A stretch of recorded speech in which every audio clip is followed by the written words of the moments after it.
Bienvenidos y bienvenidas a esta serie de podcasts producidos por la carrera de Sociología de la Universidad de Flores que se titula Repensar la sociología desde el hoy, teorías clásicas y contemporáneas.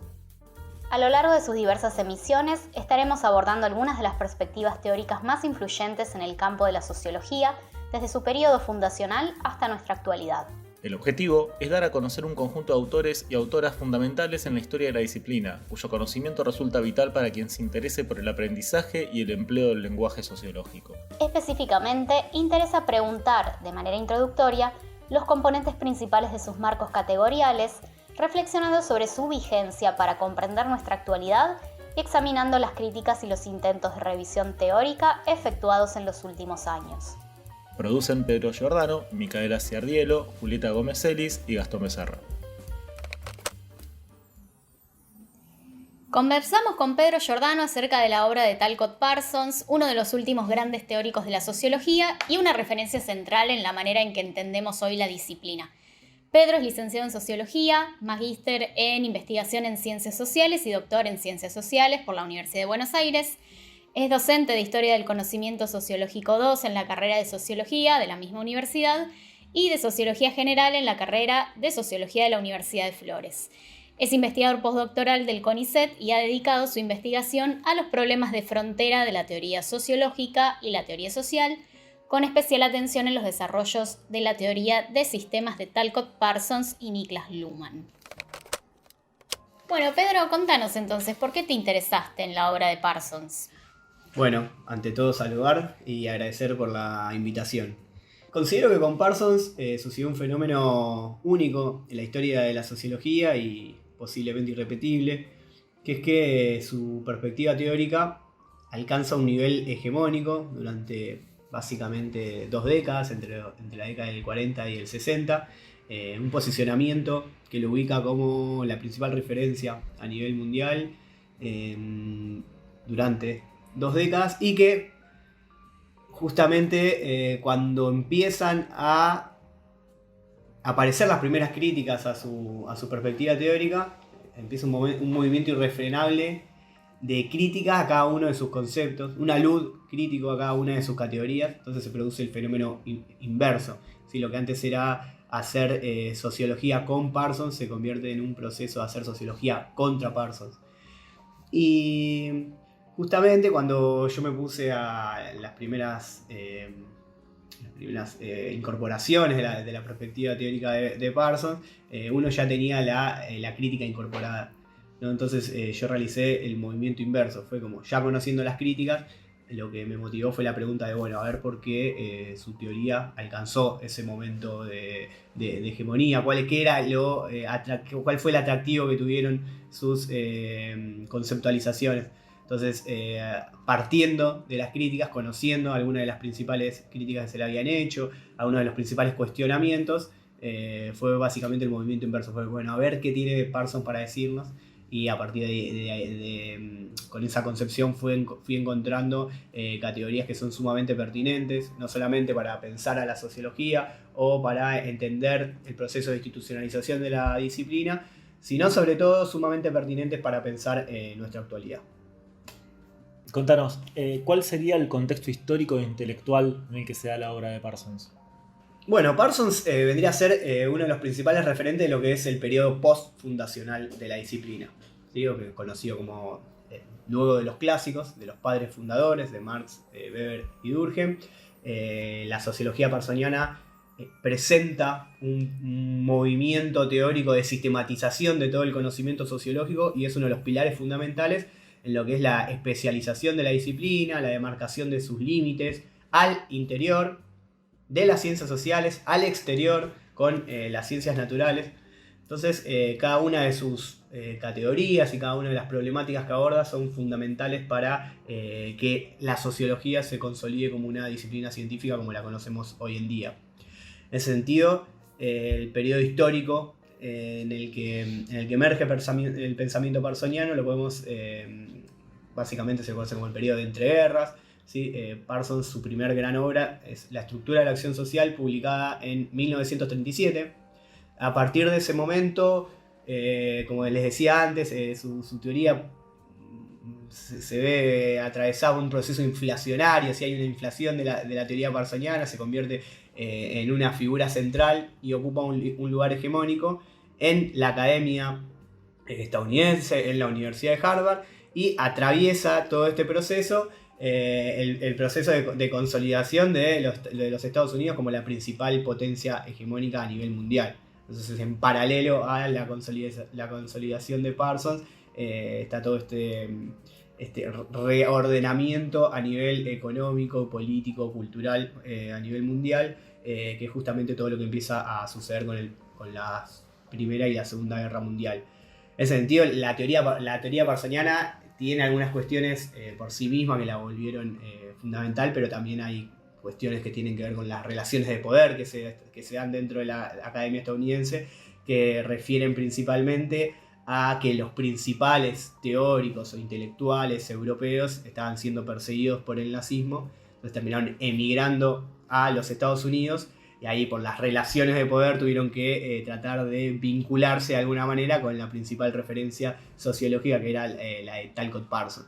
Es muy, muy interesante a veces ver cómo trataron de acercarse a él autores que generalmente suelen pensarse como teóricos, como teorías alternativas, como pueden ser la de Schutz, que hay un intercambio epistolar bastante interesante, o otros autores de la escuela de Frankfurt, que también se intentaron vincular de alguna manera con quien era la principal referencia sociológica.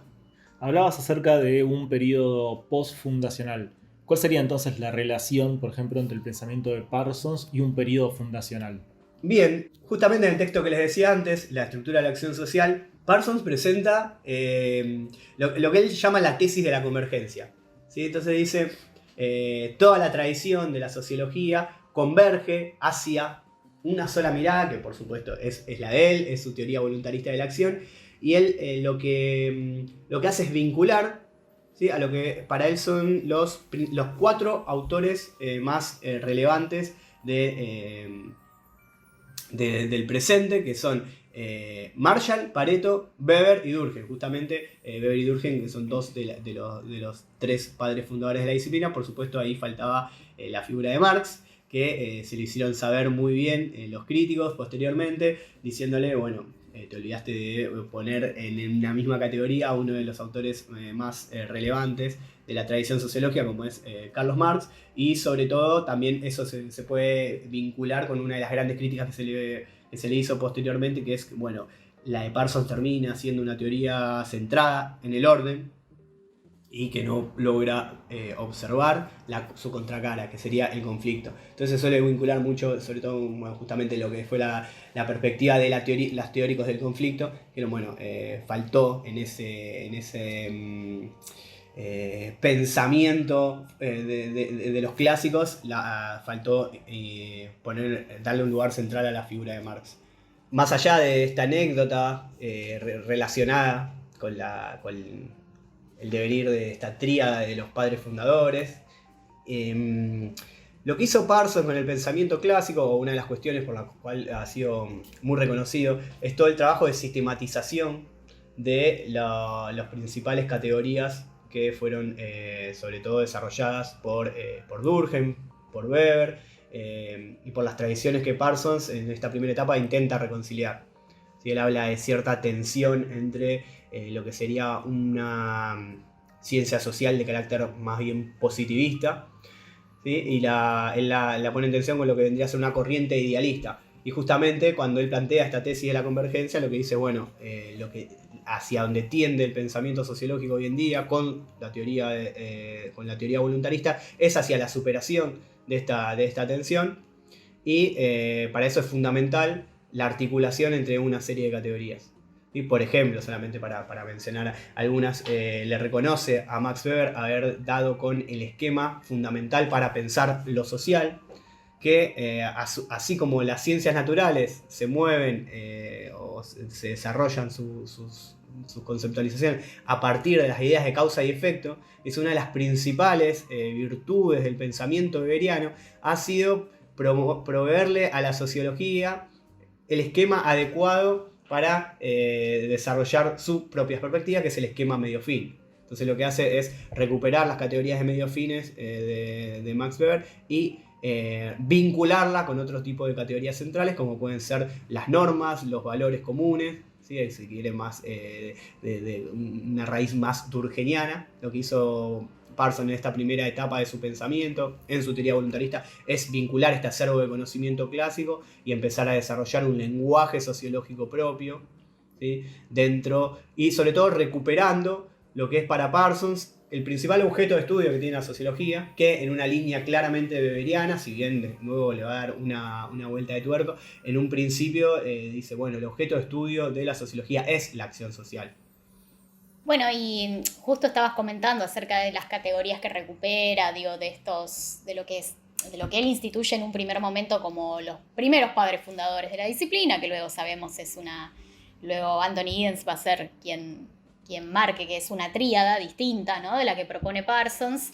Entonces, más allá de estas categorías que él recupera y reformula también de Weber, de Durkheim, ¿cuáles dirías que son las principales categorías del autor, de Parsons? O las categorías fundamentales para entender a Parsons, digamos.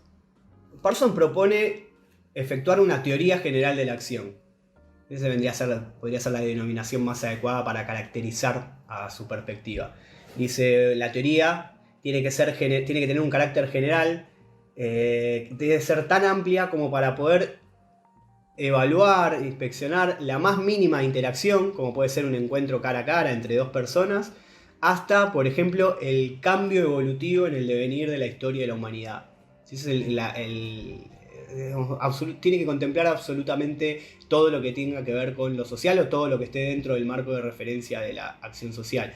En ese sentido, ese es el nivel de generalidad que quiere alcanzar. Para efectuar esa tarea parte de un diagnóstico.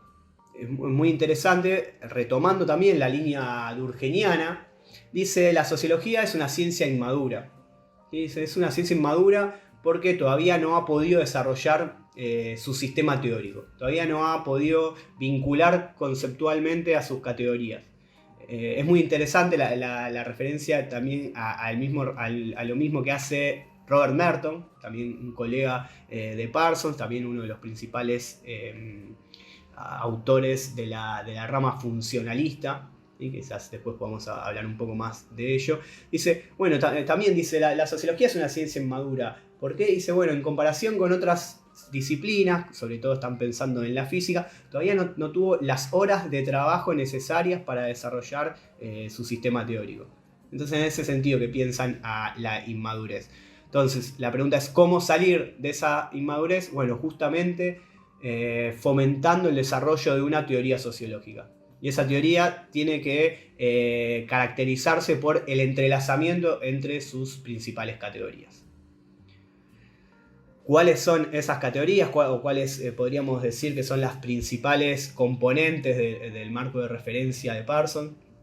Yo creo que es ineludible comenzar por la noción de integración, ¿sí? De hecho, Parsons parte desde un problema. Se pregunta ¿cómo es posible el orden social? Esa es la pregunta central que engloba a su pensamiento.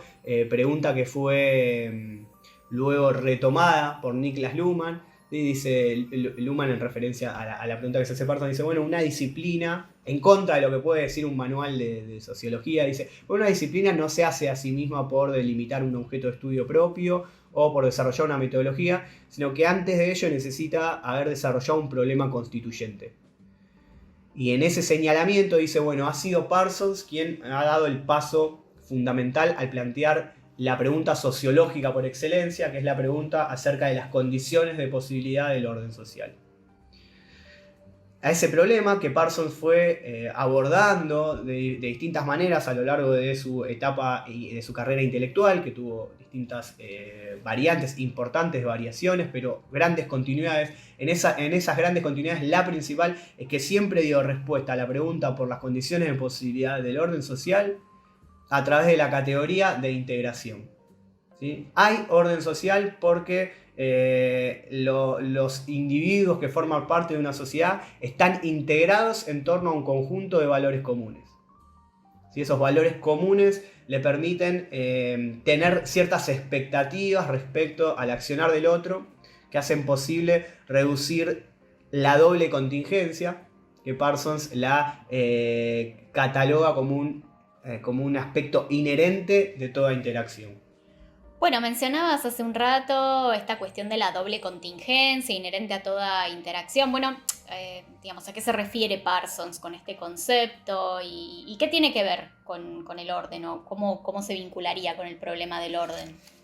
Bien, ahí me parece que Parsons realiza uno de los movimientos teóricos más interesantes, y ahí sobre todo uno de los principales aportes, sobre todo para pensar el legado para nuestro presente. Parsons hace una pregunta por las condiciones de posibilidad del orden social. ¿Sí? Digamos, pone en suspenso que haya orden social, que el orden social existe, para preguntarse por sus condiciones de posibilidad. Un movimiento, si quiere, de carácter kantiano, ¿sí? Cuando Kant se preguntaba, bueno, ¿cuáles son las condiciones de posibilidad para que haya conocimiento? ¿Sí? Parsons se alinea dentro de este interrogante y dice, bueno, ¿cómo es posible que haya orden y que no haya caos? ¿Cómo es posible que no se dé, retomando a Hobbes, lo que él llamaba como la guerra de todos contra todos?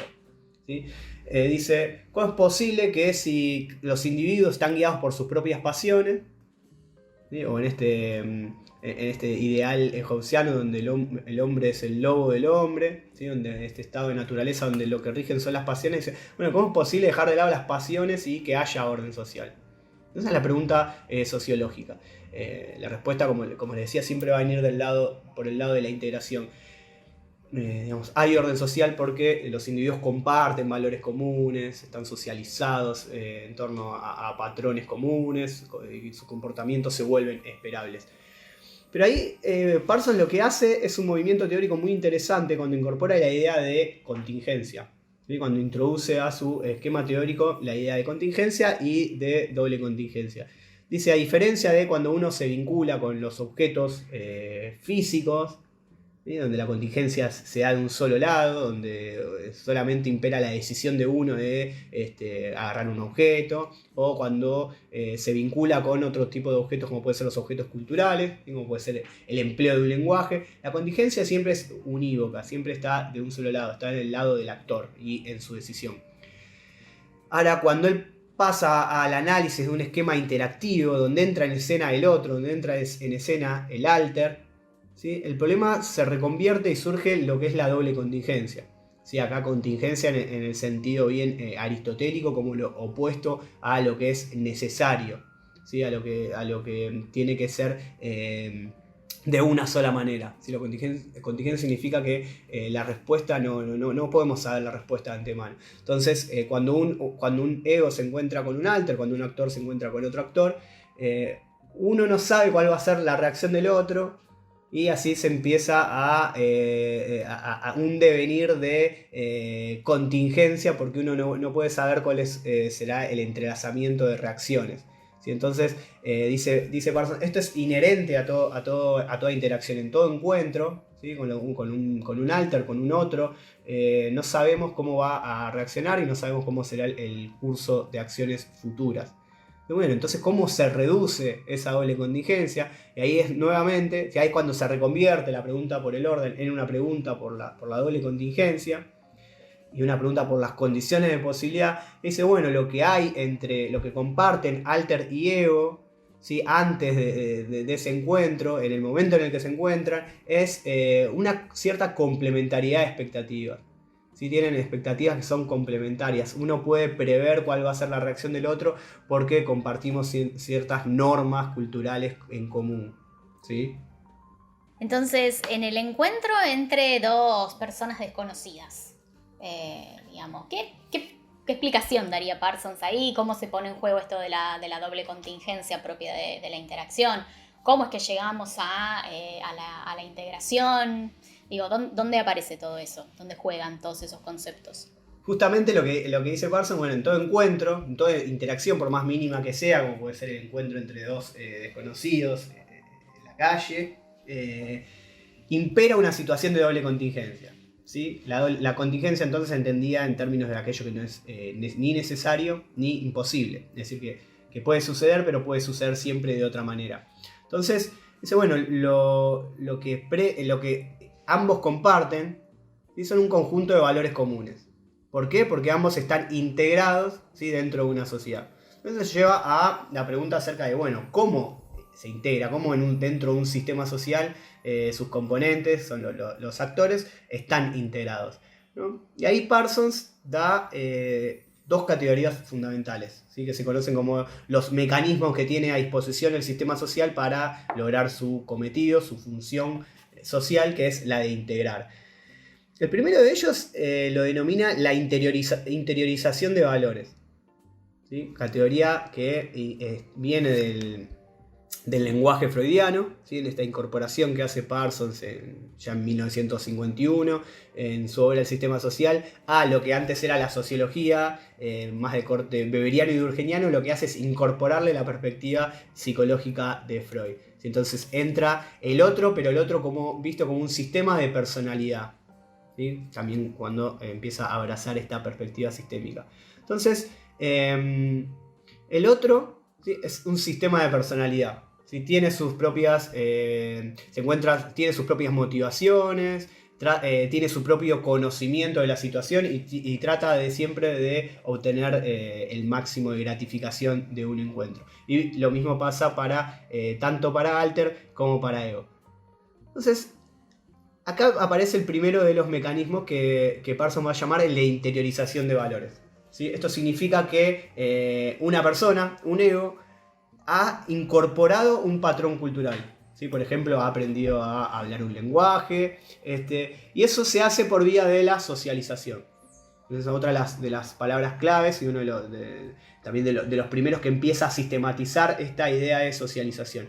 A través de la socialización primaria en la escuela, la socialización secundaria o luego en la socialización profesional, lo que hacen los agentes es incorporar los patrones culturales. Incorporan los valores de una sociedad y esos valores pasan a ser fines en sí mismos, es decir, pasan a ser normas sociales. Lo que sucede en toda interacción es el encuentro con el otro, ¿sí? Y cuando aparece el otro, aparece otro de los mecanismos, o tiene que haber sido activado otro de los mecanismos del sistema social, que es la institucionalización, ¿sí?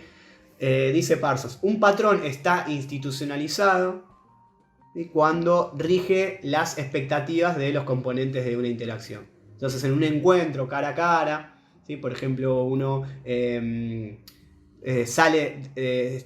el subte a la estación, ¿sí? Al otro no lo conoce, pero sabe que primero tiene que bajar quien está arriba del subte para luego poder subir, ¿sí? Porque es eso, o sea, una situación que es contingente, es decir, que podría ser de otra manera, todos se podrían chocar o los dos podrían quedarse parados en la estación, digamos, sucede de manera normal porque ambos comparten esa norma, ¿sí? Saben que ese es el movimiento adecuado, es decir, ese patrón cultural está institucionalizado. Estos mecanismos se vuelven centrales, por ejemplo, para pensar cuando Parsons empieza a interrogarse acerca de, bueno, ¿cuál es la unidad de los sistemas sociales? ¿De qué están compuestos los sistemas sociales? ¿Cuáles son los elementos conformativos? Dice, así como los sistemas de personalidad, la unidad mínima están compuestos de orientaciones, que son orientaciones siempre motivacionales, es decir, que implican a motivos, y ahí aparece la subjetividad de los actores. Dice, los sistemas de cultural están conformados por orientaciones, pero que son de un carácter distinto, que son orientaciones de valor, ya no son motivacionales, sino de valores. Dice, bueno, ¿cuál es la unidad del sistema social? Y ahí va a dar un interesante paso, va a decir, bueno, los sistemas sociales están compuestos no de actos, no de interacciones, sino de complejos de estatus y de roles. Si uno le saca una foto a la sociedad, lo que va a encontrar son categorías estructurales, como pueden ser los estatus, y categorías funcionales, como pueden ser los roles sociales. Entonces, este proceso de interiorización de valores y de institucionalización de un conjunto de patrones, ¿sí? Donde más se encarna la integración es en los estatus y los roles, y dos categorías que luego fueron retomadas y que hoy en día forman parte del lenguaje sociológico. Entonces, por ejemplo, cuando uno entra a un aula, ¿sí? Sabe que si es alumno tiene que cumplir con ese rol. ¿Sí? Sabe que cuando habla el profesor, por ejemplo, para interrumpir tiene que hacer una pregunta. Viceversa, el profesor sabe que tiene que preparar la clase. Entonces lo que están cumpliendo son roles. Esas son las unidades que conforman los sistemas sociales. ¿Sí? Cuando uno va al médico sabe que le tiene que decir, bueno, mire doctor, me duele la rodilla acá. ¿Sí? Y va a esperar la respuesta profesional del otro, ¿sí? Porque sin conocer a la otra persona, es decir, un universo de pura contingencia abierto, las expectativas se vuelven esperables gracias a que existen roles definidos dentro de un orden social. Bueno, venías refiriendo mayormente a todos casos que tienen que ver con una interacción cara a cara. Dijiste el ejemplo de encontrarse a alguien en el subte a la hora de en el momento en que se abren las puertas. Dijiste también, por ejemplo, el encuentro entre un estudiante y un profesor en una situación particular donde cada uno de ellos juega un rol en ese encuentro. Pero también habías comentado antes que estas categorías de Parsons pueden ser pensadas para referir a cuestiones más globales, más macros, que tienen que ver con la evolución y el cambio de la sociedad.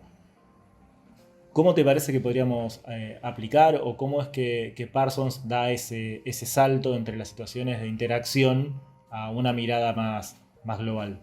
Lo interesante de la teoría parsoniana, como había mencionado antes, como había dicho, cuando abraza esta perspectiva de carácter general, dice bien, la teoría tiene que servir para explicar una interacción mínima como las que acabas de mencionar, o como lo que se conoce como lo que es la microsociología, pero también para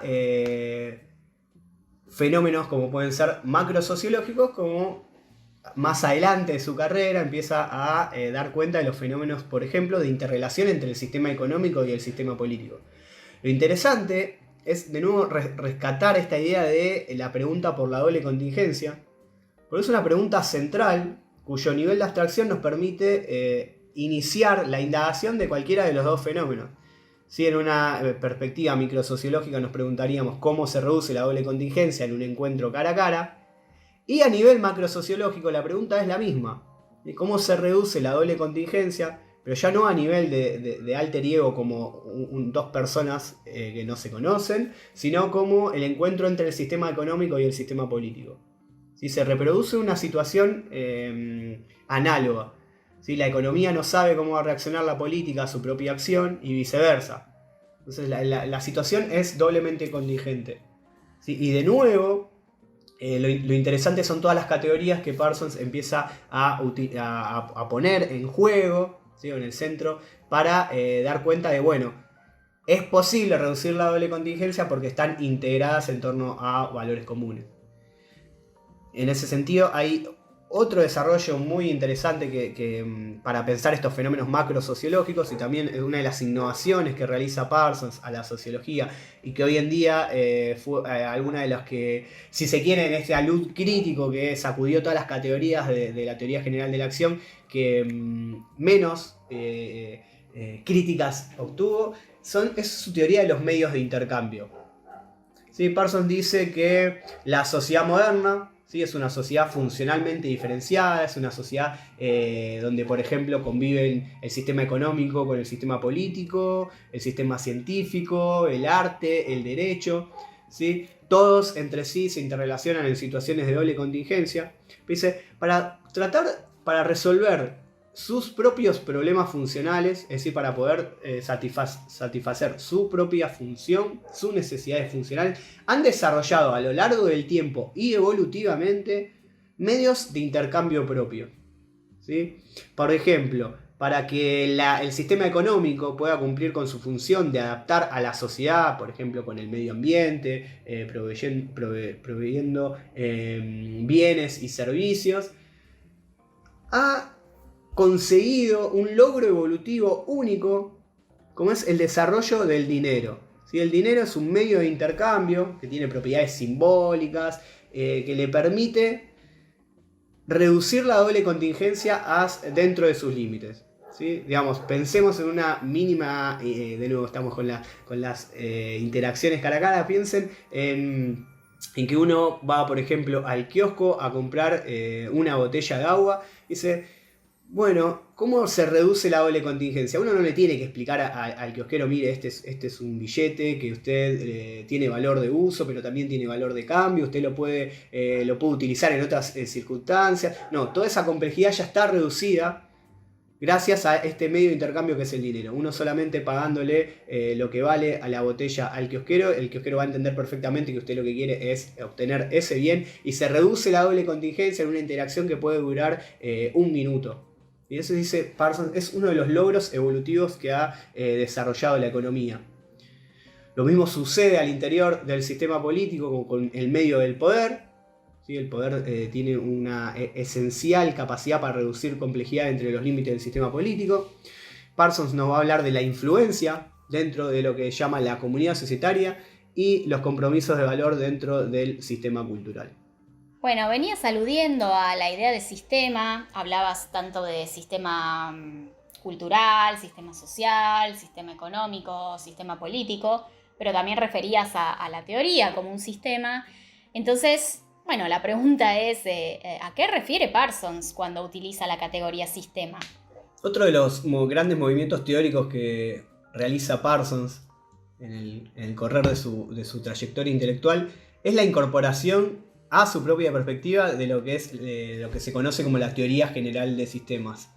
Esta teoría que también en las décadas del 40, del 50, en paralelo con la producción de Parsons, fue ganando cada vez mayor lugar dentro del ámbito científico, impulsada originalmente por Ludwig von Bertalanffy.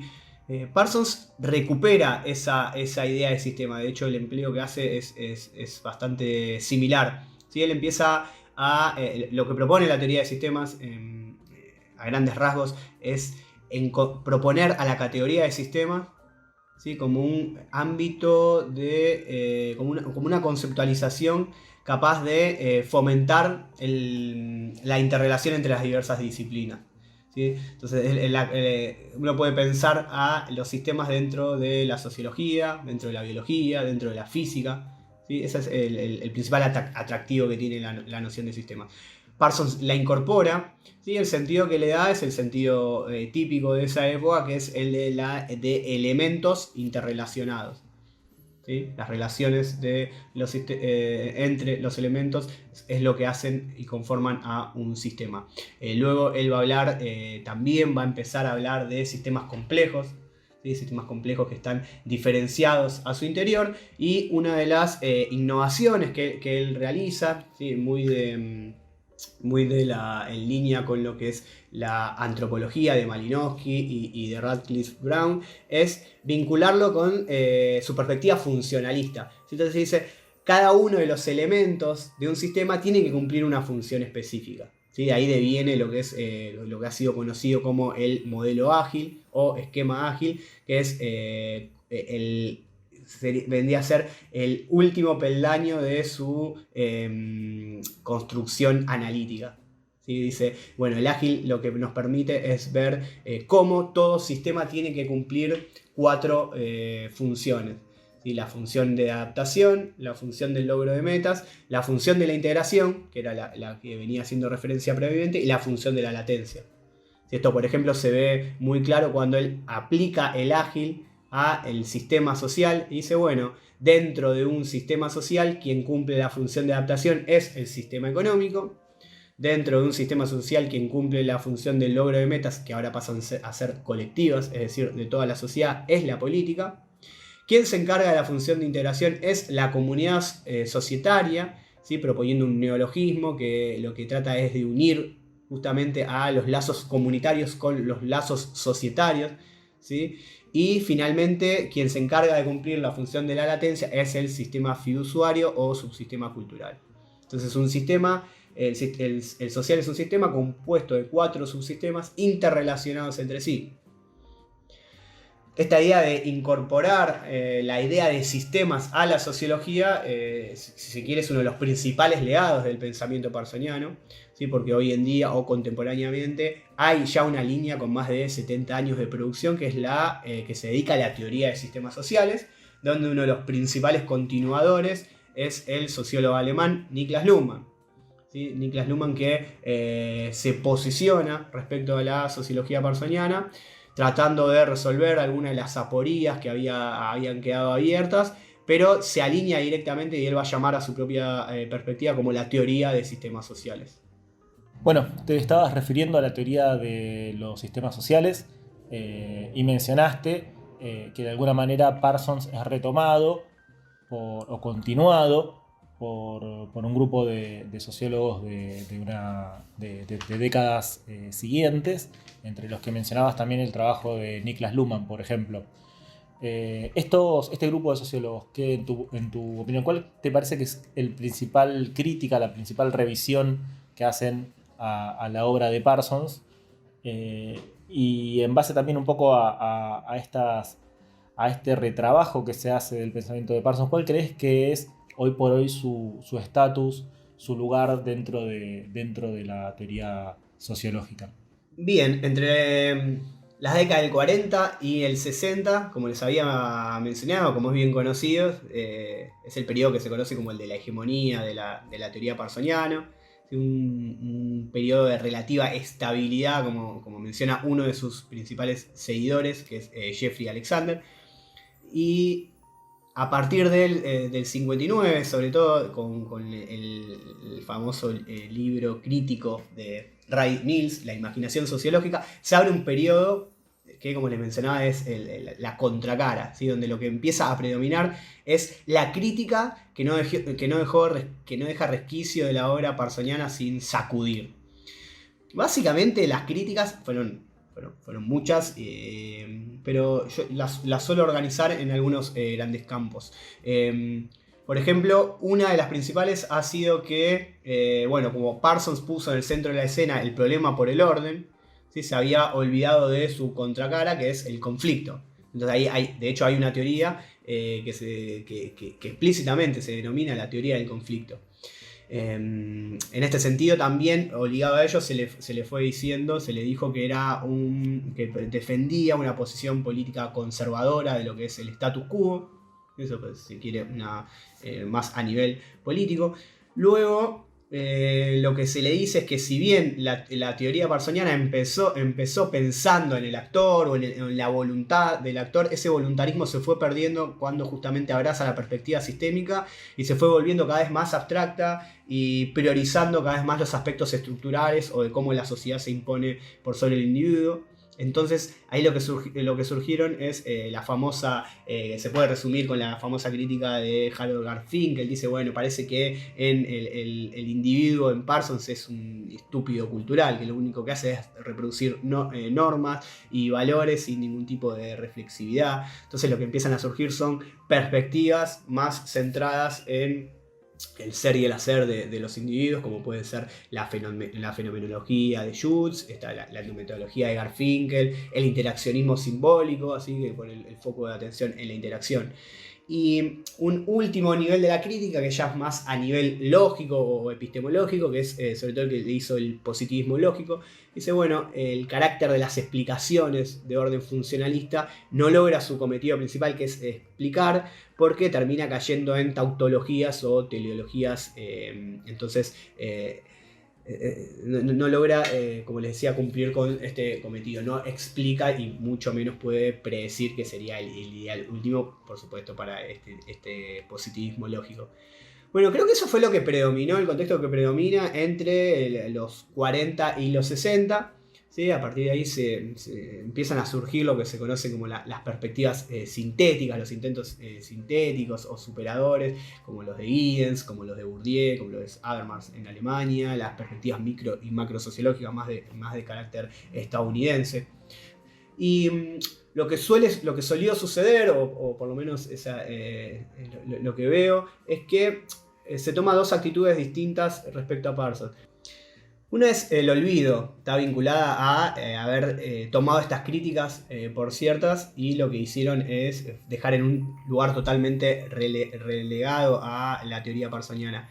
Y otra es una especie de ayornamiento de la teoría, un recupero de la teoría que fue principalmente impulsado, como les mencionaba antes, por Niklas Luhmann, así que de hecho se alinea y propone su propia teoría de sistemas sociales, pero dice, por ejemplo, que lo que no lograron hacer las críticas es ubicarse en el mismo nivel de abstracción al cual había llegado la teoría parsoniana.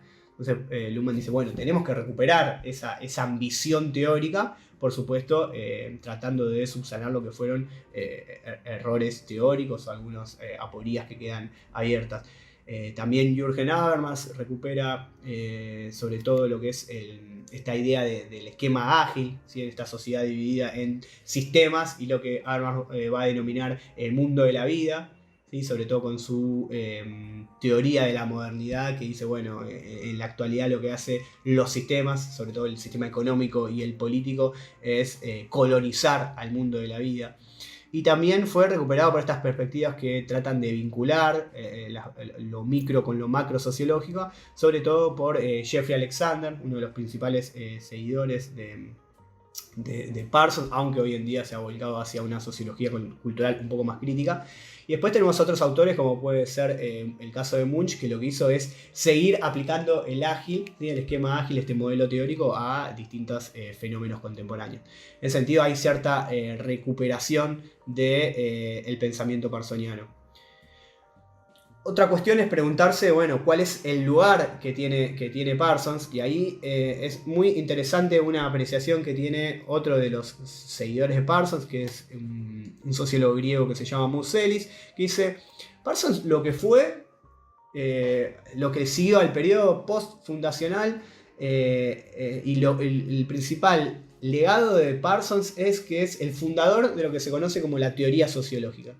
Dice, lo que hizo Parsons, primero y luego seguido por otros grandes referentes de la sociología, fue legar un sistema categorial, ¿sí? Un conjunto de categorías aptas para efectuar análisis empírico, para fomentar la investigación empírica. En ese sentido, dice, no es tanto los resultados de sus investigaciones las que se tienen que poner en tela de juicio.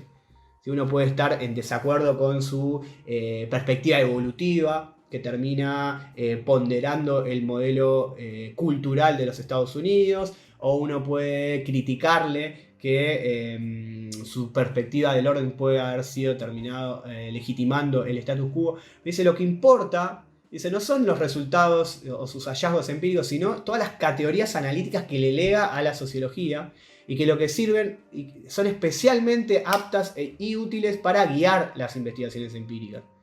Entonces, en este sentido, las categorías que hablábamos antes, la categoría de integración, la categoría de estatus, las categorías de rol, institucionalización, socialización, entre tantas otras, son herramientas heurísticas con especial potencial para fomentar la investigación sociológica y para aplicarlos a contextos distintos para los cuales fueron pensados, sobre todo en el caso de Parsons. Otro aspecto interesante para destacar en cuanto a lo que nos lega Parsons a la sociología del presente fue este constante interés de ir incorporando insumos teóricos de disciplinas aledañas a su propia teoría. Ya habíamos hablado de la inmadurez de la sociología en relación a otras ciencias y la necesidad de dar una salida teórica a esa inmadurez, y por teórica significa que interrelacione sus conceptos, ¿sí? Que logre entrelazar sus categorías, apuntándolas, por supuesto, hacia la investigación empírica, pero siempre se fue nutriendo de categorías de otras disciplinas que estaban demostrando su pertinencia científica. En ese sentido, el camino es muy interesante, el que efectúa Parsons, el que recorre Parsons, iniciando con una perspectiva bien sociológica. Ya hemos hablado de cómo habíamos hecho referencia a Weber y a Durkheim principalmente, en el modelo que presenta en la estructura de la acción social en 1937. Posteriormente, ya en una segunda etapa de su pensamiento con el sistema social, una de las obras principales que publica en 1951, ahí abraza de manera definitiva la perspectiva sistémica, es decir, incorpora la teoría de sistemas que había mencionado. También incorpora la perspectiva freudiana acerca del sistema de la personalidad, y así fue enriqueciendo su teoría general de la acción con distintos insumos de otras disciplinas. ¿sí? Especialmente también tuvo un diálogo muy nutrido con lo que es la antropología, ¿sí? Las principales categorías de cómo cuando él caracteriza el sistema de la cultural vienen de la antropología. También tuvo un diálogo muy, muy fluido con los antropólogos Malinowski y Brown, influenciados por él. Termina de presentar su propia modalidad de adscripción al funcionalismo. Sí, habíamos hablado de la teoría de sistemas y también de disciplinas muy muy cercanas, como también incorpora los insumos de la teoría cibernética de Norbert Wiener, también de la que en la época estaba muy de moda. También empieza a incorporar categorías de las teorías de la complejidad. ¿Sí? Y finalmente en su obra, cuando se vuelve aún más general y cuando abraza la perspectiva evolutiva, ¿sí? Tiene una teoría sobre cómo la sociedad moderna deviene, cómo se consolida a partir de las distintas revoluciones, la revolución industrial, la revolución francesa y la revolución educativa. Pero ahí lo interesante es que cuando desarrolla esta perspectiva evolutiva, entabla un diálogo directo con las teorías evolutivas de Darwin. ¿Sí? Entonces otra manera de vincularse. También termina hablando, por ejemplo, con la teoría del gen, ¿sí? Para pensar a la cultura como un acervo de conocimiento que ocupa un lugar parecido a lo que es la genética. ¿Sí? Entonces esta idea de interdisciplina, ¿sí? de ir incorporando cada una de categorías desarrolladas en otras áreas y ponerlas a dialogar, me parece que es uno de los aportes que también lega Parsons, sobre todo en un momento en que la interdisciplina ya se ha consolidado como un campo específico. Bueno, te estabas refiriendo al interés de Parsons porque su modelo teórico de alguna manera fuese capaz de ir acompañando a los cambios de la sociedad. ¿Cuál te parece que podría ser un ejemplo de una problemática actual que podamos pensar desde la teoría de Parsons? Bien, si seguimos con esta definición que habíamos dado, pensado, interpretado previamente, la teoría sociológica como una especie de categorías que nos ayudan a abordar distintas problemáticas de carácter empírico o investigaciones concretas, sustantivas. El último gran desarrollo de Parsons es el esquema ágil, ¿sí? Un esquema pensado para ser aplicado al análisis de cualquier fenómeno vinculado a la acción social. Por supuesto que hoy en día, digamos, a excepción de algunos autores, como puede ser el caso de Munch, que ha seguido aplicando el ágil, hoy en día nadie hace investigaciones con ese marco teórico. Sin embargo, me parece que algunas de las categorías son especialmente pertinentes para pensar problemáticas, ¿sí? Por ejemplo, pensemos por algunos momentos algunos de los fenómenos que produjo la pandemia, sobre todo de las transformaciones que vivimos a nivel educativo, ¿sí? Pensemos que la pandemia trajo a ciertos cambios y transformaciones en torno a los vínculos sociales, ¿sí? Y ahí lo que hace Parsons es preguntarse, bueno, ¿cuáles son las funciones que debían cumplirse dentro del sistema social? Y para lo que nos sirve es a pensar cómo esas funciones se fueron transformando con el correr de la pandemia y cómo el sistema se fue readaptando, o si se quiere, a esta idea de, bueno, cómo se fue generando esta nueva normalidad, ¿sí? Entonces, bueno, pensemos que para seguir con la educación, sea a niveles primarios, secundarios o en el caso que acá nos dedicamos a nivel universitario, ¿sí? Hubo un gran inconveniente que era la imposibilidad de que tener el encuentro cara a cara en un aula, en un espacio que se pueda desarrollar una clase con normalidad, ¿sí? Entonces, la primera pregunta que hace Parsons es la pregunta por quién cumple la función de adaptación. Es decir, tuvimos que readaptarnos, ¿sí? Adaptarnos a un nuevo contexto. El contexto era que no podíamos salir de nuestras casas, entonces cómo nos adaptábamos con el sistema social, y ahí una de las herramientas fundamentales que proporcionó la tecnología fueron todas las herramientas virtuales, ¿sí? Como el uso de WhatsApp, de YouTube, de Facebook y sobre todo de las plataformas de Meet, por ejemplo, para llevar adelante las clases. La próxima función que se debía cumplir era la del logro de metas, ¿sí? Por medio de estas herramientas virtuales, el alumno y las alumnas podían seguir tratando de cumplir su meta, que es el desarrollo de sus estudios, en este caso, como pueden ser los estudios sobre la sociología. Luego la siguiente cuestión es acerca de la integración. ¿Quién cumple la función de integración? Y la integración siempre vinculada a los valores comunes, o sea, los valores que se encuentran latentes. En este sentido, lo que se hacía mediante la virtualidad fue integrar a los alumnos, las alumnas y los profesores con una serie de valores que son los valores de, por ejemplo, los valores sociológicos. Para ir cerrando, si tuvieras que indicarle a alguien que no conoce prácticamente la obra de Parsons o que va a tener justamente su primer acercamiento a su obra, ¿por dónde le aconsejarías arrancar? ¿Por qué obra? ¿Por qué texto? Ahí me parece clave hacer la distinción entre lo que son las obras del autor y las obras de los y las comentaristas. Respecto a las obras del autor, me parece que una mirada muy interesante es seguir el camino que fue realizando Parsons. Me parece que comenzar por la estructura de la acción social, la primera gran obra publicada en 1937, es muy pertinente. Digamos, ahí Parsons todavía tiene un lenguaje muy pegado a las categorías de la sociología clásica, lo cual ayuda a comprender una obra que con el correr del tiempo fue ganando en abstracción. Algunos han mencionado que fue también ganando en cierta oscuridad en torno a sus categorías. Entonces, ir a la estructura de la acción social es muy interesante porque ahí el lenguaje es bien claramente sociológico. Es una obra muy grande, sí, tiene más de 900 hojas. Sin embargo, lo que hace es... está muy bien sistematizado cuáles son los problemas que va tratando. Entonces uno puede ir salteando de acuerdo a las problemáticas que quiera buscar sin ningún tipo de problema. Luego, por supuesto, la obra principal, si se quiere, es El Sistema Social de 1951, donde ahí está claramente pensado y presentado el modelo trisistémico, ¿sí? Donde Parsons en un capítulo nos habla del sistema cultural, en otro capítulo del sistema de personalidad, y el más interesante para la sociología es el que describe al sistema social.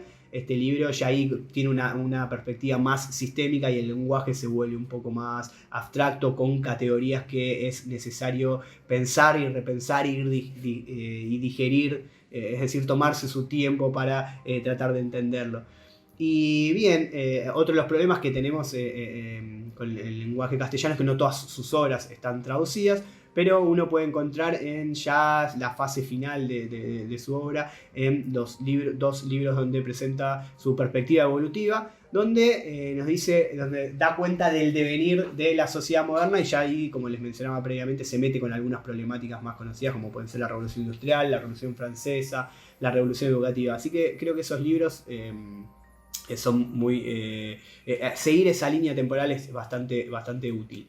Y luego, por supuesto, existen grandes comentaristas que se han dedicado a dar cuenta de su obra. Entre ellos, quizás el más relevante haya sido uno de sus principales seguidores, que fue Jeffrey Alexander.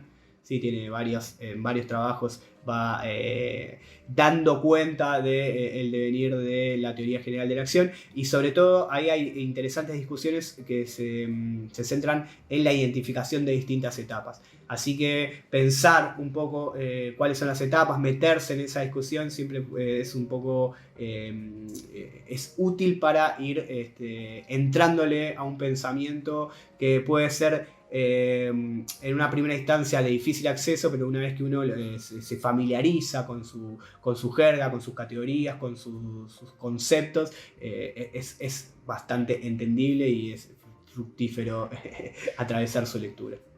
Bueno, Pedro, muchas gracias por haber compartido con nosotros tu conocimiento acerca de la obra de Parsons, que bueno, tiene su gran complejidad, como hemos visto.